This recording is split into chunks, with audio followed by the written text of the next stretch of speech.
자, 데이터의 황제 새벽에 뉴스 모셨습니다. 안녕하십니까? 네, 안녕하세요. 자, 오늘 자리 몇 개입니까? 예? 제가 이거 좀 줄이려고 했더니 작가가 줄이지 말라던데. 아, 예. 자, 이 오늘 다룰 것은 어떤 저는 지금 그 윤석열 대통령과 이 고위공직자들이요, 일반 공직자들 말고 고위공직자들이 나는 지금 얼마나 천벌을 받으려고 지금 이렇게 하는가 하는 게 느껴지는 게요. 예. 최근에 경제가 기지개 켜고 있다고 윤석열 대통령이 얘기했는데. 그러니까 지금 제가 지난주에 제가 경제가 지금 날개 없이 추락하고 있다 그랬었는데요. 네, 정반대로 했는데, 근데 이제 일반 서민들이 느끼는 가장 이제 우리가 가까운 지표는요, 이 그 소비입니다. 소매 판매인데 예. 그 지표를 하나 한번 다 봐보세요. 이게 이제 기자들도 굉장히 드라이하게 이런 거를 저 기사를 쓰는데. 네, 10분기 연속 감소 중입니다. 자, 이게 보시게 되면요, 그 네 개가 지금 이렇게 막대 그래프가 있는데 예. 맨 왼쪽이 외환위기 때입니다. 아하. 그러니까 이제 뭐냐면은 이게 이제 전년 동기 대비거든요.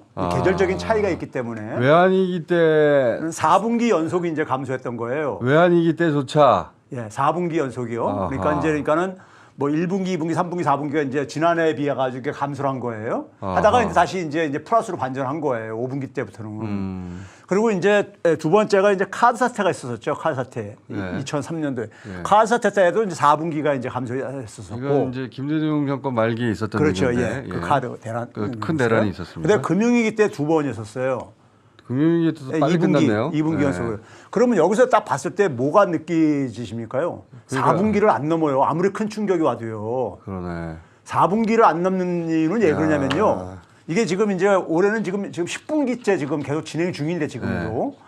4분기가 넘으면 그다음에 이게 2년 연속이 되는 거예요. 그렇죠. 2년 연속이 갖는 의미가 뭐냐면요.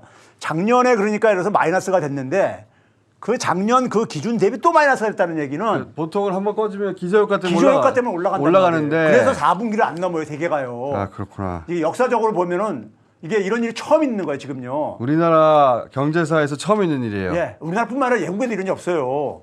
예? 없는데 제가 알고 있는 통계가 집계되게 된 시기에는 이런 거 없어요. 근데 지금 10분기라는 건 뭐냐면은 3년째 되고 있다는 얘기예요. 지금 이게요. 그렇지. 3년이요. 근데 경제가 기지개를 켜다니. 3년 이거 굉장히 심각한 겁니다. 아니 기저 효과를 고려해도 마이너스가 한 번만 가게 되면 반등을 하거든요. 대개가. 교수님 자료 많거든요. 하나 가지고 너무 얘기하지 마시고요. 아니, 그러니까 이 의미를 이건 충분히 이해했어요. 이 의미가 얼마나 심각한지를 알아야 돼요. 예. 지금 근데 이게 끝나지 않고 계속 진행 중이라는 얘기예요. 문제는요. 자, 다음 자료를 봅시다. 예, 자, 그다음에 이제 일반 서민들이 이제 어렵다 보니까는 다음 자료. 패스가 안 되네. 제가 이거 눌러도 안 넘어가네요. 뭐예요? 이 이제 아파트가 이제 경매로 넘어가는 게 네. 예? 이것도 보시게 되면은 급증하고 있잖아요. 윤석열 정권 들어와 가지고 그렇죠? 저 빨간색으로 간 게 이제 윤석열 정권 때부터 이제 저기 파란색이 이제 문재인 정부 때 저기 저 수치고 2배가 넘네. 예, 쫙 이렇게 증가하잖아요. 이게 이제 그러니까 얼마나 살기 힘들면은 그러니까는 이제 의미하는 거고. 자, 이런 와중에 그 윤석열 대통령이 11월 7일인가요? 대국민 담화 이제 했을 때 경제가 기지개를 켜고 있습니다. 경제가 기지개를 켜고 있대. 이런 와중에 고용률 역대 최고. 예? 참. 그리고 고용 지표 완화 이런 식의 얘기를 예. 이런 식의 얘기를 대통령과 그러니까 기재부 장관이 이런 식의 얘기를 지금 하고 앉아 있으니 대통령은 몰라서 하는 얘기고, 그죠? 그리고 경제 고위 관리는 대통령을 속이고 있는 거죠. 대통령이 몰라서 그러지만은 본인이 관심은 가져야 되는데 예? 관심이 저는 관심이 없는 거죠. 관심조차가 없다고 생각하지는 않는데, 근데 이렇게 보고하는 없어요. 대로 제가 볼 때는 보고 내용을 이게 사실이 아니구나 파악할 능력이 없어요. 아니 이러니까는 경제에 대해서 서민들에 대해서 무슨 관심을 갖고 있겠어요. 근데 이제 어저께인가 보니까는 한동훈 대표가 민생경제 특위를 구성하겠다고 지금 와서 지금 와서 자, 그리고 자 그러더라고요. 자 근데 이제 이 윤석열 대통령의 저 발언 내용을 기지개를 켜고 있다는 건 앞에서 검증이 됐으니까는 경상수지가 700억 달러 넘는다고 이제 이렇게 지금 가고 있잖아요. 올해 전 넘을 것 같다고 이랬는데 자 올해 이제 9월 달까지가 이제 한국은행 이제 이게 경상수지는 한국은행 집계를 하고 있기 때문에 한국은행 경상수지 집계한 건 빨간색 중간에 있는 게 9월 달까지 집계가 됐습니다. 짓게 됐는데 보게 되면 5,234억 달러잖아요. 예. 그렇죠? 이게 이제 올해 연말까지 가게 되면 3개월 더 남았으니까 700억 달러가 넘을 거라 이거예요. 예. 저게 이제 단위가 100만 달러, 아니, 억 달러기 때문에 아니죠. 경상수지는 이 경상수지가 왜 잘려 버렸네. 저 위에 이게 저 표가. 예. 아 그래요? 예, 잘려버렸어. 위에 또 하나 경상수지가 있는 게 있는데. 그래서 표를 이거 편집을 하면서 그러셨는가 보네. 근데 이 경상수지에 700억 달러 가까운 게 올해 하고 그다음에 이제 이거하고 비슷한 시기가 언제가 있었냐면은 21년도에 아 여기 보이네요. 예. 예. 여기 보시게 되면은 경상수지가 저 위에 표요. 예. 위에 표 빨간색이 보시게 되게 되면은 648억 달러라고 그렇게 나오잖아요. 예. 그렇죠. 저게 이제 그러니까 700억 달러가 좀 넘을 거라 이거예요. 이제 그러니까요. 쉽게 예, 얘기해서. 예. 그런데 그 경상수지를 구성하는 게 한 네 가지가 있는데 예. 가장 많이 구성하는 게 지금 상품수지. 상품 수지. 이게 소위 말하는 무역수지입니다. 일반 사람들이 알고 있는 무역수지. 무역수지예요. 이게 한 700억 달러 지금 되고 있잖아요. 예. 그렇죠? 요때하고 좀 비슷한 게 뭐냐면 문재인 정부 마지막 때 21년도에가 그 비슷한 저기 수치였었어요. 예. 비슷한 수치인데 문제는 뭐냐면 내용이 정반대라는 게 뭐냐면은 21년도에는 이 무역수지가 예. 수출도 증가하고 수입도 증가하는 상황 속에서 이 무역수지가 한 700억 달러를 달성을 했다면은 예. 올해는 그러니까는 수출도 감소하고 수입도 감소하는 저 밑에 표에 보게 되면 빨간색으로 예. 그렇죠 증감액 해가지고 나오잖아요. 지금 수출 그러니까 상품 수출액은 5천 예. 그리고 수입액은 4,500. 그러니까 네. 수입액이 줄어서 마이너스가 돼가지고 예. 그죠? 예. 그래서 합쳐서 플러스가 됐다는 거 아니에요? 수출조차도 회복이 아직 안 된 상태예요. 수출도 회복이 안 된 거고. 수출도 2022년보다 124억 줄었지만 달러가. 예, 네. 줄었지만 예. 그런데 가장 큰 차이는 뭐냐? 수입도 많이 줄었고. 상품 수익액이 엄청 줄어서 그렇죠. 그래서 마이너스에서 플러스 됐다 예, 이거 아니에요? 그렇죠. 예. 그러면 그렇기 때문에 이게 사실은 그러니까 내용적으로는 좋은 게 아니죠. 경제가 쪼그라들고 있는 거니까. 불황형 이제 소위 말해서 이제 우리가 흑자라고 그러죠. 예, 예. 그러니까 이제 그런 점에서 이제 경상수지 흑자도 예. 이게 좋아할 내용이 아니라는 것이고요. 전혀 아니고. 그다음에 성장률을 잠재 성장률을 한 2% 초를 이렇게 보고 있는데 예. 올해 이제 그러니까 잠재 성장률 2%도 달성할 것 같다 이런 얘기했거든요. 예. 한다 그랬는데 자 이것도 보시게 되면요. 저기 작년도가 1.4%였었어요. 예. 그러면 이제 이게 작년 대비거든요. 작년 대비. 예. 한국개발연구원에서 올해 이제 2.2%로 수정 전망을 하고 있어요. 예. 그것도 4분기에 0.6% 달성을 해야만 되는 겁니다. 그런데 예. 했는데 근데 이제 이 2.2%는 뭐냐면 작년에 대비해서 2.2%거든요. 예. 그 얘기는 뭐냐면 작년이 워낙 낮았었기 때문에 기저효과가 하는 거죠. 예, 예. 그러면 지난 2년 동안에 그러면 연평균으로 보면 얼마냐? 왜냐하면 맨 오른쪽에 1.8%뿐이 안 된다는 얘기죠. 그러니까 잠재 성장률도 안 된다는 얘기죠.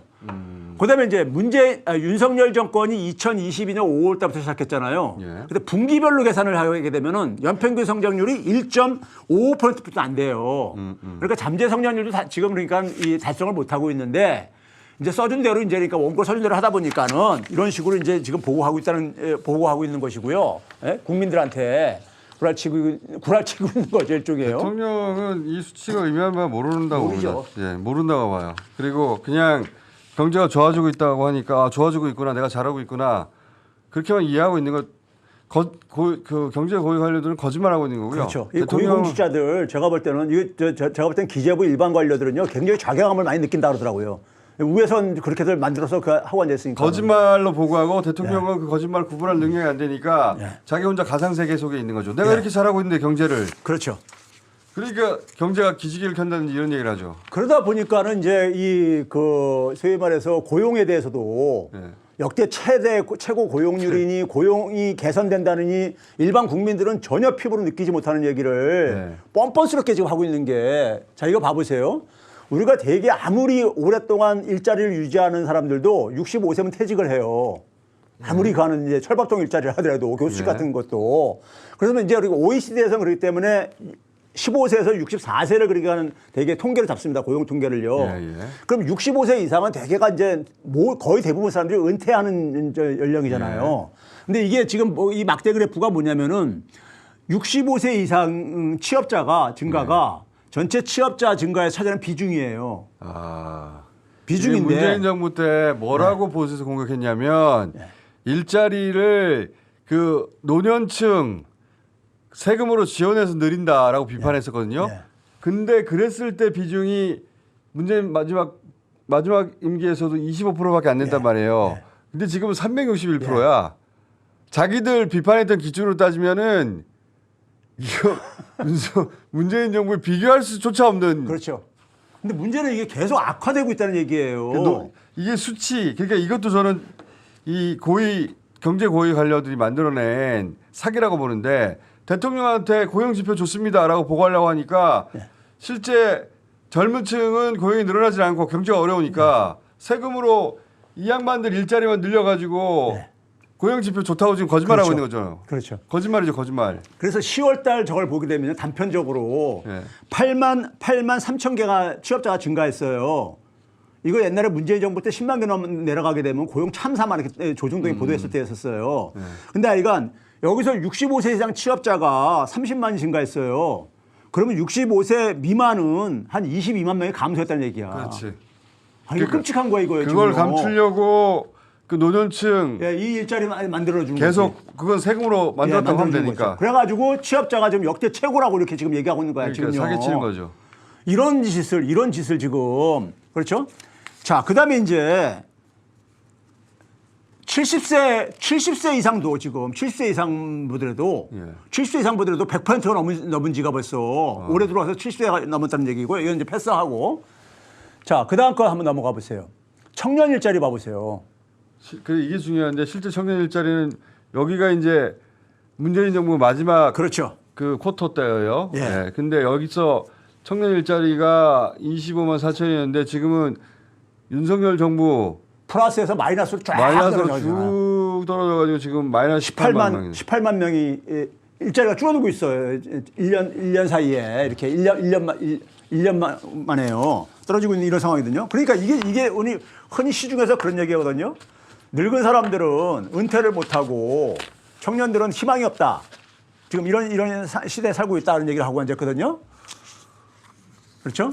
자, 그 다음에 이제 이것도 이제 시어스 민구가 이게 쉬었다는 얘기는 일도 구직 활동도 하지 않는 하는 사람인데 이게 코로나 때보다 더 많다는 거예요. 문제는요. 일자리가 없으니까 그런 거죠. 코로나 때는 억지로 강제로 어떤 강요받은 거잖아요. 활동을 못하게 해요. 그러니까요. 근데 그때보다도 더 많다는 것이 이게 지금 끔찍한 현실이라는 얘기인 겁니다.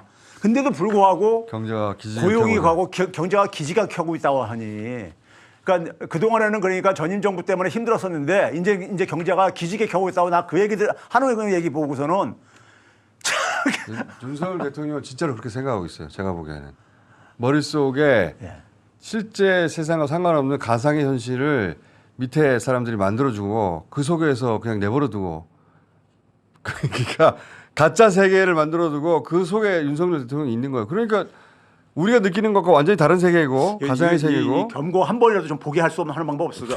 절대 안 보죠. 네? 보게 해가지고 좀 제발 좀 꿈에서 좀 깨라고 좀 저기 좀. 그렇기 때문에 이분이 스스로 물러난다든가 할 생각이 전혀 없다. 그렇죠. 예. 절대 그러지 않는다. 그리고 본인도 그러니까 그 가상의 세계에 있다고 표현했지만은 저는 같이 그 거짓말이라는 것을 알면서 저는 같이 동조하는 것 같아. 그래야지만이 자기가 어쨌든 간에 자기 모른다고 봅니다. 그것도 예. 공부해야 알 수 있어요. 모른다고 해서는. 아 근데 공부 안 하시는 것 같아요. 지금. 언론들에서 최근에 그러니까 굉장히 많이 안 좋다는 얘기도 가끔 나오거든요. 예? 안 좋은 뉴스 그러니까 안 보는 거잖아. 안 보거나 이거는 나를 음해하는 얘기라고. 가짜 뉴스들. 왜냐하면 주변에 경제 그 자기 비서진들이 경제 좋습니다. 고용 지표 최고예요. 역대 최고입니다. 이런 얘기 할 거 아닙니까? 그럼 잘하고 있구나 내가 역시. 지금 그만 얘기하죠. 이 정권이 뭐 통계 조작해가지고 전임 정부 마크하고 있었는데 제가 볼 때 정권 바뀌게 되면은 이 고위공직자들 제가 볼 때 똑같은 처벌 받을 겁니다. 정권 빨리 바꿔야 돼요. 예. 이거 이 상태로 지금까지 있었던 2년 반을 어떻게 더 지나갑니까? 지금 국민들 있잖아요. 지금 아까 지금 그 소매 판매가 그게 아주 저는 상징적이라고 보는데 3년간 연속 이렇게 하는 건 역사상 없었어요. 20세기에. 자, 오늘 여기까지 하겠습니다. 최병현 뉴스였습니다. 감사합니다. 감사합니다.